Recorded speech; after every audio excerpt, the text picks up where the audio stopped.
Selamat pagi seluruh jemaat Tuhan. Kita akan memasuki pendalaman Alkitab Clear Sight. Sekarang kita memasuki kitab Amos 3 yang disadur dari santapan harian. Di dalam ayat 1 sampai 8. Dasar penghukuman Tuhan. Bayangkan Israel ketika mendengarkan nubuat Amos. Mula-mula mereka mengiyakan segala berita penghukuman kepada bangsa-bangsa sekeliling mereka, termasuk kepada Yehuda saudara mereka. Namun, ketika tudingan ditujukan kepada mereka, lain lagi ceritanya. Bukankah kami umat pilihan? Bukankah kami juga dihukum? Demikian protes Israel. Justru karena Israel umat pilihan, mereka harus dihukum. Merekalah yang terikat kepada Tuhan sebagai dua pihak yang telah berjanji untuk jalan bersama. Dalam bahasa Nabi Hosea, mereka telah terikat dengan perjanjian nikah suami istri. Tindakan Israel mengabaikan firman Tuhan dan menyembah ilah lain adalah pengkhianatan terhadap perjanjian itu. Allah harus menghukum mereka sebagai konsekuensi pengkhianatan itu. Itulah yang harus diberitakan Amos kepada Israel. Mengapa Israel bisa berkhianat? Karena kondisi kerajaan Israel mengalami kemajuan di bidang militer dan keamanan serta kemakmuran di berbagai aspek. Raja dan rakyat menganggap hidup mereka berkenan di hadapan Tuhan karena dipenuhi berkat-berkat duniawi. Ternyata justru kebalikannya. Hidup mereka menyimpang dari kehendak Tuhan. Itulah yang menjadi penekanan Amos. Dengarlah firman ini. Amos dengan tegas menyampaikan firman Tuhan bahwa Israel tidak lagi hidup berdasarkan firman, bahkan mengabaikan dan melecehkannya. Tuhan ingin agar mereka kembali memperhatikan firman dengan serius, sebab dosa mereka semakin bertumpuk di hadapan Tuhan, dan hukuman Tuhan akan datang kepada mereka. Dengan tegas, Tuhan menghendaki kita hidup taat dan memperhatikan firman Tuhan, yaitu hidup yang menerapkan firman setiap hari. Jika kita hidup menuruti keinginan kita, artinya kita hidup berlawanan dengan kehendak Tuhan, dan itu adalah dosa. Jika seperti itu, maka tidak heran bila hukuman Tuhan menimpa kita. Sudah saatnya kita hidup memperhatikan firman Tuhan. Jangan sampai hukuman Tuhan datang menghampiri kita, baru kita bertobat. Di dalam ayat 9 sampai 15, konsekuensi pemilihan Israel. Amos kini menegaskan bahwa hukuman justru diberlakukan di dalam keluarga sendiri. Justru karena Israel adalah satu-satunya yang Tuhan kenal, maka Tuhan menuntutnya berperilaku sepadan. Pilihan Allah tidak boleh dijadikan status kosong, tetapi harus diterima sebagai panggilan terhormat yang perlu dijalani dengan sungguh. Ada kemungkinan seperti yang juga dialami para nabi waktu itu. Nubuat keras Amos ini pun dipertanyakan keasliannya. Soalnya, Israel lebih terbuka kepada pesan sesat para nabi palsu.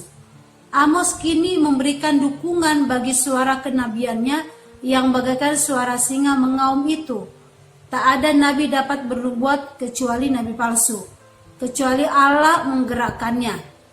Contoh-contoh yang Amos berikan tidak saja berbicara tentang hubungan sebab akibat, tetapi lebih penting adalah hubungan persekutuan akrab nabi dan Tuhan yang diumpamakan seperti hubungan persahabatan. Karena nabi dengar-dengaran suara Allah, maka nabi mengaumkan auman dahsyat amarah Allah. Auman singa nubuat penghakiman itu memang dahsyat.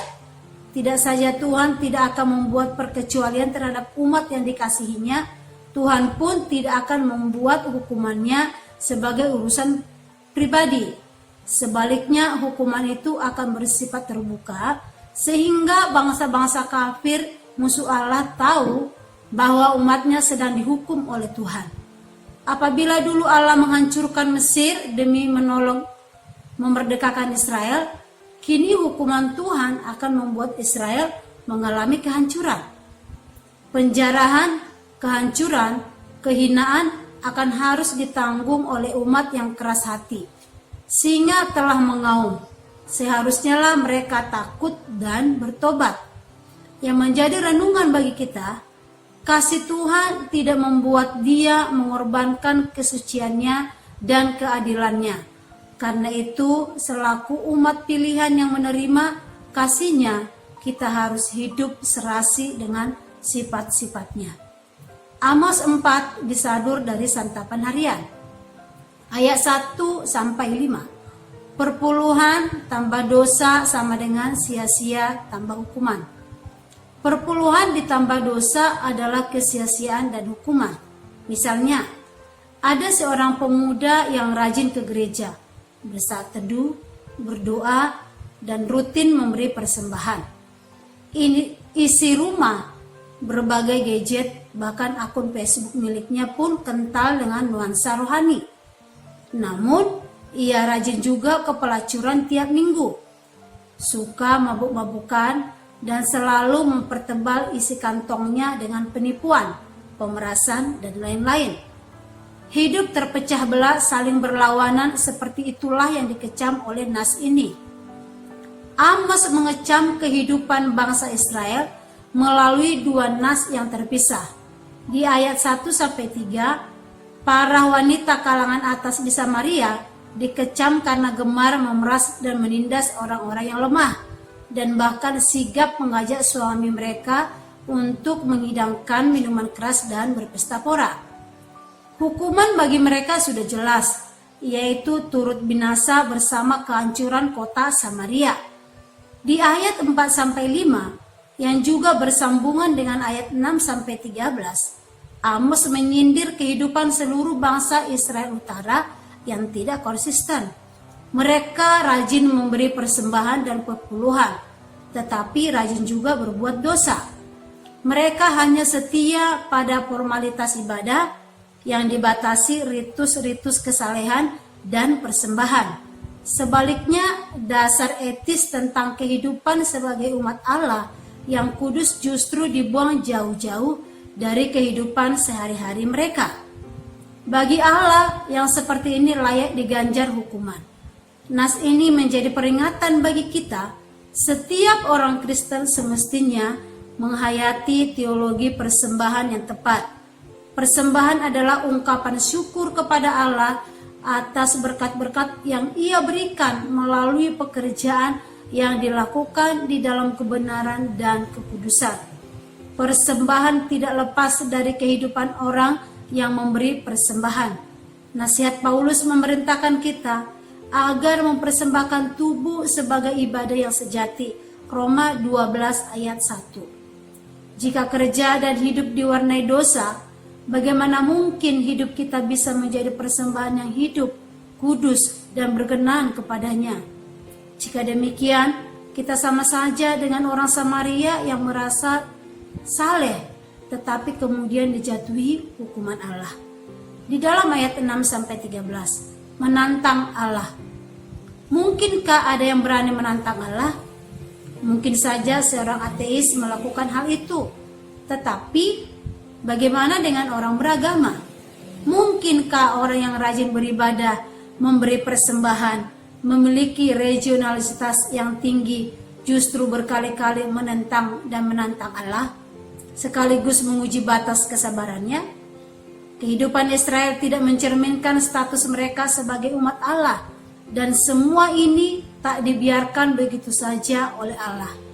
Ia telah berulang kali memperingatkan mereka dengan berbagai hukuman, mulai dari kelaparan, kekeringan, hama dan penyakit tanaman, wabah penyakit, bahkan penghancuran beberapa kota seperti Sodom dan Gomora. Dalam rincian peringatan itu, ada referen yang selalu diulang pada akhir, namun kamu tidak berbalik kepadaku. Bukannya bertobat, mereka justru menantang Allah. Seakan-akan mereka hendak berkata bahwa diri mereka lah yang mengetahui cara beribadah dan hidup religius yang paling tepat dan bukan Allah. Di ayat 12, Allah merespons sikap mereka dengan sebuah vonis akhir. mereka akan berhadapan dengan Allah sendiri. Sementara itu, Nabi Amos tidak merinci apa persisnya hukuman akhir itu, tetapi justru mengakhiri bagian ini dengan doksologi yang menyatakan kedahsyatan kuasa Allah sekaligus menyiratkan betapa menakutkan penghukuman final kepada Israel. Seperti kemarin, persembahan tidak berguna jika tidak disertai dengan ketaatan. Segala hal itu tak akan menyurutkan murka Allah jika kita tetap tinggal di dalam segala kebebalan dosa-dosa kita. Penulis surat Ibrani menyatakan, ngeri benar kalau jatuh ke dalam tangan Allah yang hidup. Jika kita membiarkan diri terjebak di dalam lingkaran hari kerja dosa seperti biasa, hari Minggu minta pengampunan dosa, kita justru sedang menantang Allah. Apa persisnya yang akan Dia lakukan terhadap diri kita jika kita tetap tidak mau bertobat dan terus melakukan dosa yang itu juga? Semua bergantung pada kedaulatan Allah. Namun, bukankah lebih baik jika kita bertobat dan taat? Amin. Terima kasih. Tuhan Yesus memberkati.